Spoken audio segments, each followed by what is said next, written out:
fans, and welcome to the first episode of Meet the Beavers in 2025. And boy, it's a chilly one. It's been really cold outside. Hope you Beaver fans are all staying warm, especially when we have a few home games coming up this weekend. Be sure to come check out basketball and hockey at the MSU Dome and Mesa Arena. But we hope all of you are having a good start to the new year. Wishing you all the best over the holiday break. We're finally back where all the magic happens, and we're certainly glad to have you guys back here watching, getting set for the new semester, which is already upon us. I'm your host, Cole Clementich, back with our next guest for this week, first of 2025. Let's get started here, shall we? From the nice and toasty state of Arizona, and making her way all the way up to the frozen tundra that is Minot, North Dakota, to wrestle for Minot State Women's Wrestling. Here with us is Nina Sandoval. Nina, thanks for being here today. Yeah, of course, thanks for having me. Yeah, Nina. So, you're the first, believe it or not, the first recruit and senior in program history. Let's first talk about, how was the day off for you? Did you get to do anything? How'd you spend MLK Day today? I used it as a rest day. I'm getting over a cold, so I was pretty sick this weekend. Oh, man. But, yeah. Oh, that's good. Yeah, make sure you're rested, recovered, ready to continue on with the competition. We'll get into more of that in a little bit here, but I want to start you with this here. So women's wrestling just voted by Division I the 91st championship sport in the NCAA. For you to be a part of this sport, what did it mean to you, and how exciting was it when you found out? I was pretty excited. I kind of knew it was coming just from the sense that I'm also involved with SAC, which for those of you guys who don't know what SAC is, it's the Student Athlete Advisory Committee. So I'm the vice president on that, and every year we go through and we vote on legislative grids. So we actually voted at the D2 level on that as well. And since that announcement, D2 and D3 both voted at the national level as well and passed it. So it was a really big deal. That's good. As far as like recruiting and everything goes, and just making more opportunities for women to have scholarships, because as of right now our nationals is kind of put together by organizations outside of the NCAA. Like NCAA, correct me if I'm wrong, funds national tournaments for their sports.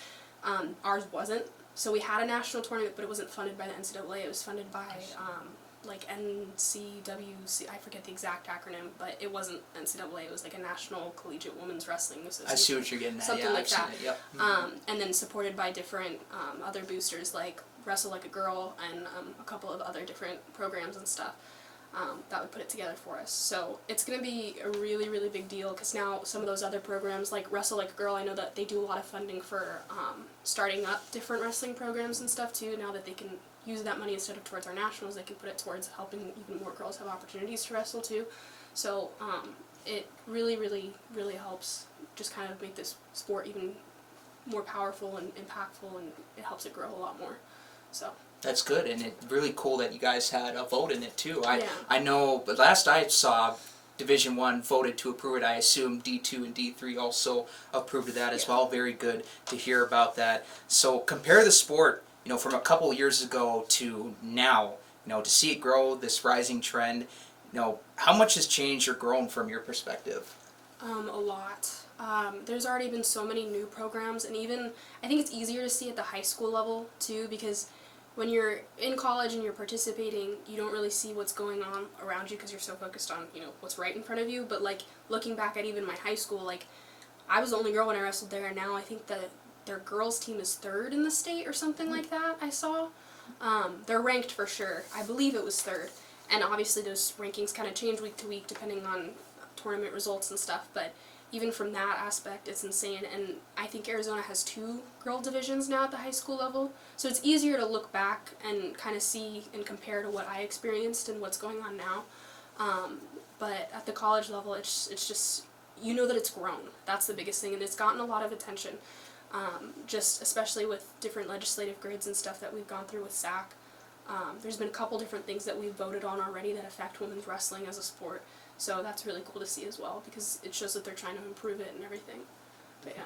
Yeah, nice. And you guys, I assume you guys have a meeting tonight as well, or is that next Monday? Next Monday. Next Monday? Yeah, okay. We had our last meeting last week. So. Good deal, good deal. Nice to see you guys all getting together, meeting of the minds. Yeah. And just to add to that, so obviously well, I did a little research, and women's wrestling starting out in the early '70s, Title IX, and then the professional league started coming there. But then it felt like it really started to pop at the high school and collegiate levels. More recently. How big? You kind of touched on this earlier. How big was women's wrestling in your hometown or in high school? I know you mentioned you were the only wrestler. So when I was in high school, so when I was in junior high, let's start there, I guess. When I was in junior high, I was the only girl in the district who wrestled. There was one girl at like one of the other schools, but like I don't know that she competed regularly because I didn't see her all the time. But I was the only one in the district that really competed at everything and wrestled regularly.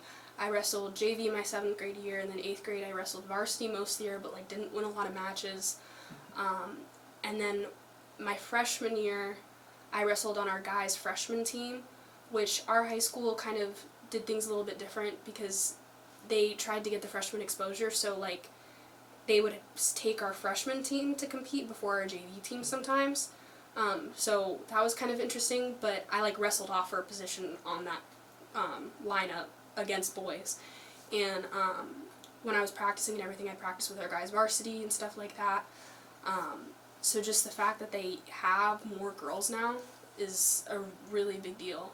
And then even just, I know one of the other high schools in Arizona was ranked nationally at some point. I think Liberty High School, their girls team was ranked a couple years ago nationally. And it's just really cool to see the coaches invest a lot more too, because as they learn more, they're able to create opportunities for girls to wrestle and want to wrestle. Because if students see, oh, the girls wrestling team is getting to travel to these places to compete, it's going to make them more avid to join because they're going to see that people value that sport. So I think that that's a really big deal too.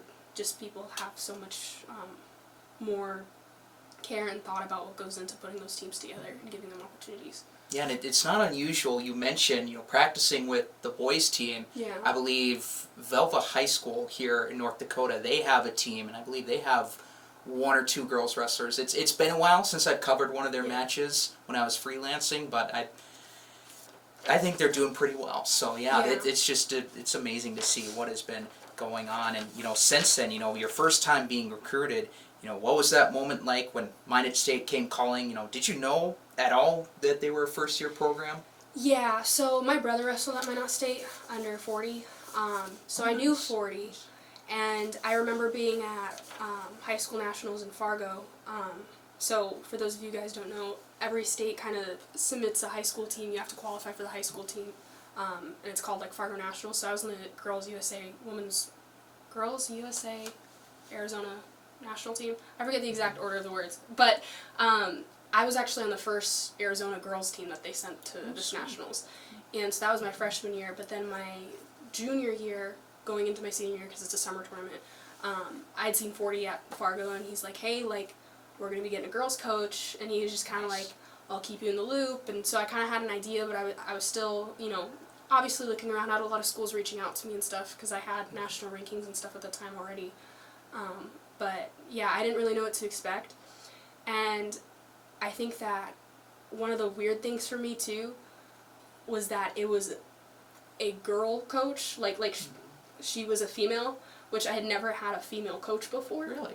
So it was a really, I was kind of like, I don't know. And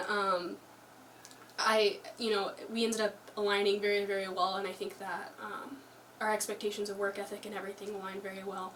So, I'm glad that I ended up here, but, yeah, so I kind of knew, but, I kind of wasn't sure how it was going to play out, but, yeah, so.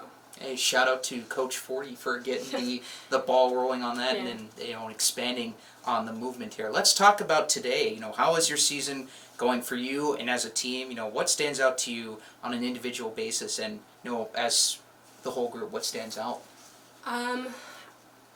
For me as an individual, I have had an interesting year. I chose to go up a weight class this year, which was really weird for me because I have not gone up a weight class since my sophomore year of high school. But I just think that it was a good decision. So far I'm doing pretty good at this weight. As far as a team goes, I think that we have a lot of really, really awesome girls this year. I think this has been my favorite year as far as culture goes, as far as the types of people that we have. I think that a lot of our freshmen have a lot of potential. I think it's just working up their confidence and everything. Like Maddie, Pua, like everyone is doing really, really good. And even some of those sophomores, Emily, Sky, like both Emilys, to be clear, everyone's doing really, really good. I think it's just a matter of developing that confidence and wrestling out there like how they wrestle in practice. Because I get to see how they wrestle every day at practice and they do great, and I think that sometimes it's just overcoming that hurdle of building that confidence at wrestling at this level, because it is a big change. And especially because we're such a new program, that can be a little bit interesting too, because we're going against these very established programs that have been around for years. But I think that, like, in the future and in these upcoming months, especially as nationals and regionals approach, I think that we have a pretty strong team, mentally at least. So. And you mentioned it. I actually had the pleasure of calling your guys', I guess, only home duel, not like the real legit one-on-one, not like the Beaver Bash and the inter squad.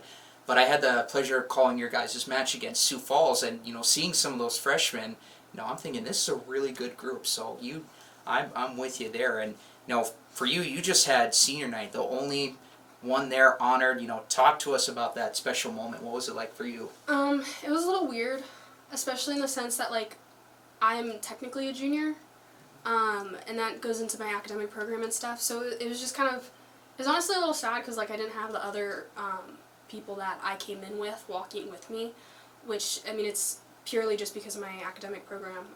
For those of you who don't know, I'm a medical laboratory science major. So my senior year is actually a 3-semester year of clinicals where I'm not on campus, but I come back and walk and graduate through Minot State. So I won't be around next year. But it was a little, I don't know, it was really weird. It was, everything that my team put together for me was really, really cool. Like, they had a little basket of things for me. And my coach, she put together a scrapbook, which was really, really neat, because it's kind of something that she does for her kids. Mm-hmm. And it's always a joke because my mom did that for my brother and, like, didn't do that for me. Oh, man. And my coach knows that. So I used to joke with her, like, Teague's her younger son. I'm like, you better make his scrapbook, because she did one for TJ, and I'm like, he's the younger one, you gotta. But she put together a scrapbook for me, and it was very sweet, and, like, all my teammates wrote notes to me and everything inside, and it was really awesome to have everyone there. Stacy was there. She's like our team grandma, but she's a volunteer coach. She's so supportive through everything. Having Keegan there and everything too. And I've known Keegan for a while. I've never been as close with him till now, but he wrestled here with my brother, so I was around him a lot. And then just even, like, President Shirley and Harmon were there, so that was crazy. But so it was kind of a blur, I'm not gonna lie. But yeah. No, yeah, it was. It's always a good festival of getting together and putting on something great like that. And like you said, we'll get into more your major here in a second. Like you mentioned, medical lab science. You guys recently got done with the York Open. Tell us how that went, and preview what's to come for the rest of the season. So that one I was out for because I've been sick this weekend. I had a fever, and it was not going away. Did you get the chance to watch any though? I was out, man. Oh, man. But I did see that Maddie was a top finisher. Maddie's one of our freshmen. She's wrestling 207 right now. She is very athletic for her size and weight. I practice between her and Haley. They're my normal practice partners. And I love wrestling Maddie because even though she's bigger, she moves so athletically for her weight and size, which I think is going to be a huge advantage to her, especially as she, progresses throughout the years. And I think that it's a great advantage for her now. She took third this past weekend.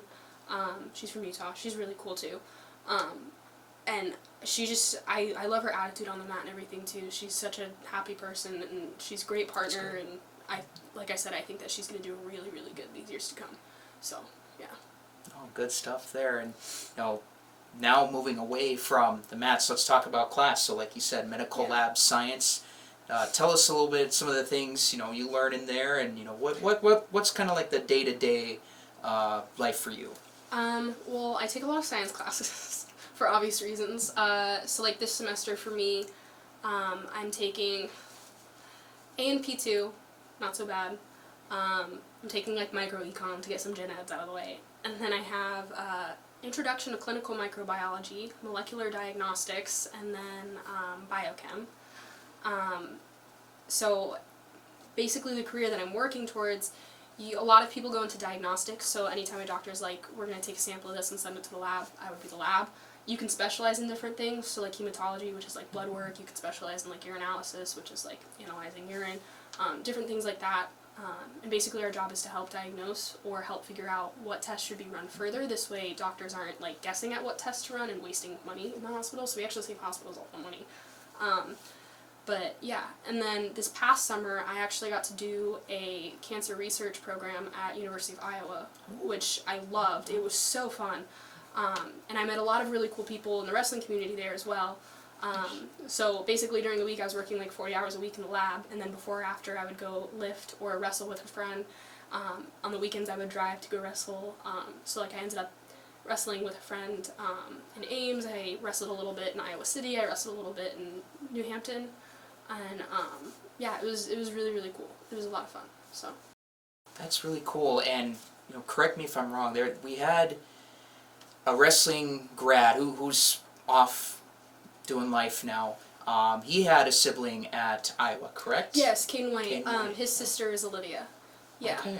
Awesome. She wrestles at University of Iowa, and I'd reached out to her before I ended up out there because I was like, hey, like I don't know anyone. If you're still around and you're not home for the summer, would you be able to show me around? Which she was going home for the summer, but yeah.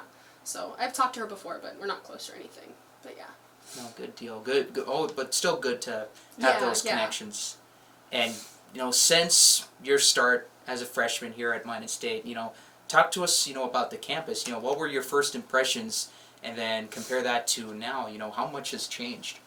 Well, we have a whole new wrestling room, so that's a big difference. And my first time at the campus, I was a freshman in high school because I came with my brother on his recruiting trip. Okay. So I remember seeing the wrestling room when it had like green mats still, and it was a den. It was awesome. And I got to 40 actually let me practice while I was up here as a freshman in high school. He had brought in a female for me to work with because I was getting ready for freestyle nationals at that time. So I remember getting to get in the room and learn some stuff, which was really cool. And then when I came on my recruiting trip, I think at that time they had new mats. And then, yeah, I mean, everyone's just been very welcoming and supportive for the most part. And even now, the new wrestling room, it's so nice because even though we have the same amount of mat space, there's no poles in the middle of the room. So we don't have to be so cautious when we're wrestling, so it actually feels like a lot more space. And the pool, it's nice. I know that I heard that they're putting in new lighting. So that'll make a huge difference because it is kind of dark in there. But it's been interesting because like every year I've been here, we've had a new locker room. Like I have not had the same locker room the entire time I've been here. So like different things like that just to become, we're slowly working towards being an established program, right? Now we have a locker room with very nice lockers. We have people who support us like Stacy. Stacy's honestly so awesome. She does like all the little things for our team. Like she got us towels that like are embroidered with like the Beaver logo and our names for showering and for patting us down because for freestyle wrestling they make you pat the sweat off of your athlete between periods. So she spoils us. She has a disco ball for our locker room. We just haven't put it up yet. Yeah, so like Party. It's it's different things like that, and she does like all the little things that are just really really sweet that people don't really like think of or like we don't need this, but it makes things so much better. And Harmon always checks in like, hey, how's everything going in the new room? How's this? How's that? So that's always been super awesome as well. But yeah. Oh, that's good. And for those of you who don't know, I actually forgot to include this in my notes. Where the pool used to be in the admin building next to the bookstore, that is now where the new wrestling practice room is at, like you mentioned. Yeah. And good that they're taking care of you guys as well. Certainly has to be a great experience there. Before we wrap up here, any future goals or aspirations? Like you said, you're in the medical lab field, where do you hope to take that? Is there any plans for wrestling beyond college? What are your thoughts? It kind of depends. I would like to end up back at University of Iowa. I really loved my experience there. I made a lot of really great connections. They had invited me back for their summer program this summer as well, but because of my major, I'll be doing summer clinicals. But they also asked me to look at post-bac, which is a post-baccalaureate program, so like I'd work in a lab for 1 to 2 years depending on which one I apply for or pick, and then from there I'd get like Iowa residency, and I could apply for med school, or I could do a master's program there, and depending on what that looks like, I might be able to finish out my eligibility, because I'll have 2 years left. Because I medical redshirted last year, I tore my shoulder, and then next year I'm not going to be competing. So I could finish my eligibility somewhere. Regardless of what I end up doing, I want to stay involved in wrestling, whether it be through coaching or reffing or something. I want to stay involved and give back, and hopefully be in a place where I can show other girls, like, hey, like, this is a sport for us too. And hopefully, you know, just give back to the community in general. With this sport that's been growing, the sky's the limit. Yeah. I could totally see a coaching possibility happening down the line. So, yeah, good for you, and wishing you all the best of luck in that. Any final thoughts or any messages you want to share out with the fans watching from home? Can't think of anything. Your guys' next duel with, I just had it. I know you guys have Midland coming up at some point. There's one before that. Grandview, that's the one I was thinking of. So Yeah, you guys have Grandview, Midland, and then the NWWC, Regionals. the whole acronym. Yeah. It's too many letters. Regionals in Texas. Yeah. I think. Pretty sure Texas. Nice, there you go. So. Well, all the best of luck in your endeavors and for the rest of this wrestling season, and good luck to your teammates as well. We thank you for being on the show today, Nina. Thank you for having me. There you have it, folks. That was Nina Sandoval on Meet the Beavers for the first time in 2025. I want to thank you all for watching, and be sure to stream some of the women's wrestling matches coming up here in the couple weeks leading into February and beyond. And of course, be sure to check out at the MSU Dome and Mesa Arena this weekend, Beaver basketball and men's hockey. Full weekend ahead of Beaver athletics. Friday, Saturday, Sunday. It's going to be jam-packed busy. But thanks once again, guys, and we'll see you all next week, sometime down the line, for the next Meet the Beavers. I'm your host, Cole Clementich. Until then, you guys have a good rest of your week and stay warm.